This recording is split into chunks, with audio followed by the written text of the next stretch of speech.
Hello hi నమస్తే. ఎలా ఉన్నారు అందరూ? Welcome to our channel MOS talks.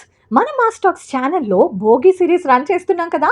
అదేనండి, భోగి రోజు చేసే డిఫరెంట్ యాక్టివిటీస్ గురించి అంతా మాట్లాడుకుంటున్నాం కదా. సో ఈ భోగి రోజు చేసే లాస్ట్ యాక్టివిటీ, ఈవినింగ్ టైం మనం చేసే యాక్టివిటీ పిల్లలకైతే చాలా సరదాగా ఉంటుంది. అదేనండి, భోగి పళ్ళు పోయడం.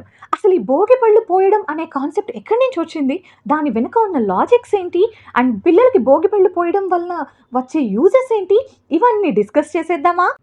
అసలు భోగి పళ్ళు అంటే ఈ రేగి పళ్ళు, ఫ్లాస్ పెటల్స్ అంటే బంతిపూల రెక్కలు, ఇంకేమైనా ఫ్లాస్ రెక్కలు, అండ్ కొన్ని ప్లేసెస్‌లో అయితే మరమరాలు, శనగలు అండ్ మనీ, కాయిన్స్ ఇవన్నీ కలిపి పిల్లల మీద పోస్తూ ఉంటాం కదా.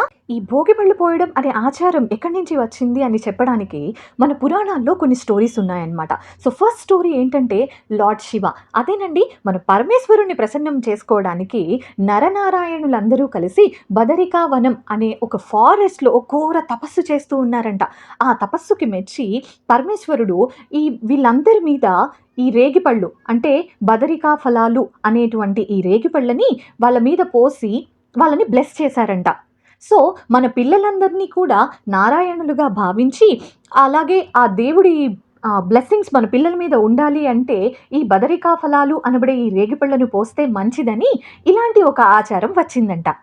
ప్రాచుర్యంలో ఉన్న నెక్స్ట్ స్టోరీ ఏంటి అంటే, మనం ఈ సంక్రాంతి టైంలో నేచర్ గాడ్ అయిన సూర్యుడికి ప్రత్యేక పూజలు చేస్తాం కదా.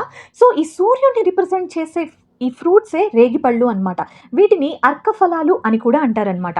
అంటే ఇవి సూర్యుడిలాగే రౌండ్‌గా, ఎర్రగా కనిపిస్తాయి కదా. సో ఆ సూర్యుడికి సూచికగా ఈ రేగిపళ్ళని మన పిల్లల మీద పోస్తే ఆ సూర్య భగవానుడి బ్లెస్సింగ్స్ మన పిల్లల మీద ఉంటాయి అనే ఉద్దేశంతో ఈ భోగి పళ్ళు పోసే ఆచారం వచ్చిందంట.